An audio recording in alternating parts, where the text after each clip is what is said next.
kabisa, lazima muamini Yesu kama Bwana na Mwokozi wa maisha yako. Unapomwamini Yesu kama Bwana na Mwokozi wa maisha yako, unabadilishwa jina kutoka jina la kuwa tasa, la kuwa masikini, la kuwa mpagani, na kuitwa mtu aliyebarikiwa. Kwa hiyo funguo ya kwanza ni kumwamini Yesu kama Bwana na Mwokozi wa maisha yako. Funguo ya pili ni maombi. Unapomwamini Bwana kama Bwana na Mwokozi wa maisha yako, unatembea na maombi. Biblia inasema ya kwamba ombeni bila kukoma. Katika maombi Mungu anaachilia maarifa ya kimungu. Katika maombi Mungu anaachilia hekima. Katika maombi Mungu anaachilia macho rohoni. Katika maombi Mungu anaachilia tunda la Roho. Katika maombi Mungu anaachilia vipawa na karama. Katika maombi Mungu anaachilia nguvu. Katika maombi Mungu anakusogeza, unakuwa rafiki yake. Haleluya! Lazima ufanye maamuzi ya magumu. Unapomwamini Yesu kama Bwana na Mwokozi wa maisha yako, ni maamuzi magumu. Haleluya! Bwana Yesu asifiwe.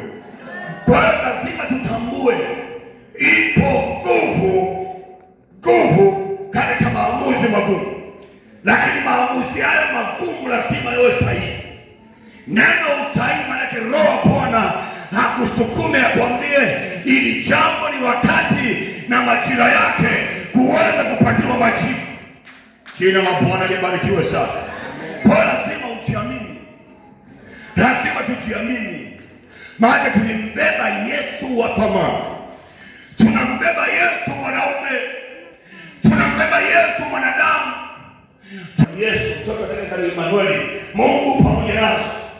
Lakini tunapozungumzia Kristo, tunamzungumzia Mungu mwenyewe. Kwa hiyo lazima tutambue kila maamuzi magumu nyuma yake au ndani yake kuna nguvu ya Roho Mtakatifu. Yesu makofi na Mungu. Ninawabariki sana. Bwana asifiwe. Na maamuzi magumu yanapata imani. Lazima uamini kwamba Yesu anaponya.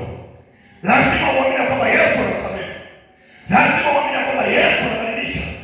Lazima uamini kwamba tumepewa mamlaka, tumepewa nguvu, tumepewa hekima, tumepewa neno la Mungu, na ndani yetu ipo Roho Mtakatifu. Kwa hiyo ukitembea katika maamuzi magumu, ukamsikiliza Roho wa Bwana, ukamfanya sawasawa maelekezo, ukaitazama neno la Mungu au maandiko, ukaishi sawasawa na Bwana, lazima mambo makubwa yatokee. Lazima mambo makubwa yatokee. Bado sijasikia neno, usishangae. Lazima mambo makubwa yatokee. Lazima mambo makubwa yatokee. Maana Mungu anataka watu wajasiri, anataka watu walioikana, anataka watu waliofanya maamuzi, wako tayari kutoa hiyo kwa ajili ya watu wengine. Sema amen. Haleluya. Lazima unielewe. Lazima unielewe. Maamuzi magumu ni kwa watu wa Mungu wanaoongozwa na Roho Mtakatifu. Maamuzi magumu ni kwa wale wamejitika msalaba wa Kristo na kumpata Yesu.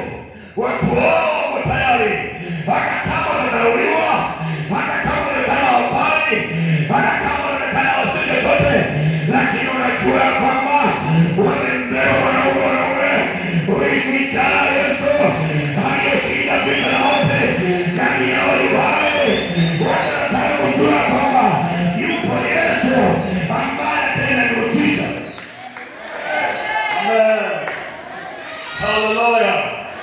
Lazima uamini ili mambo yatokee, ili Mungu ajibu, ili Mungu akuponye, ili Mungu atembee na baraka za Ibrahimu, ili Mungu atangaze watu, ili Mungu aandike historia kwa watu wengine ndani yako. Lazima uamini na ufanye maamuzi magumu yaliyo sahihi. Yesu makofi. Haleluya. Wewe sio wa kawaida. Amina. Jiambie mimi sio wa kawaida. Sema mimi sio wa kawaida. Maana ndani yangu Yesu anaishi. Maana ndani yangu kuna uzima milele. Maana ndani yangu kuna ufunguo. kwa mauti na kuzimu, maana mimi ni mtoto wa Mungu. Yasiyowezekana kwa wengine, kwangu inawezekana, maana mimi ni mtoto wa Bwana. Nimegongwa muhuri na Roho Mtakatifu. Mpe Yesu makofi na kelele. Ulikataa maana tena miujiza, anayeponya, anayekushindwa, wakati na majira ya Bwana, wakati na majira ya Bwana, wakati na majira ya Bwana ni sasa.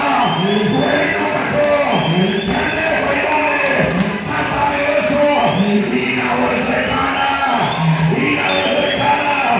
Bwana kuponya, Bwana kuinua, wako wameshangaa ya kwamba huyu mtu anakutana na Bwana, maana maisha yako lazima yabadilike. Amen. Amen. Usifanye tendo la Yesu. Yesu sio wa Bwana. Yesu sio wa kawaida. Jina la Bwana libarikiwe sana. Imepewa mamlaka na nguvu.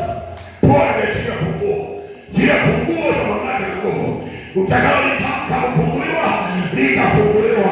Utakalolifunga, litafungwa.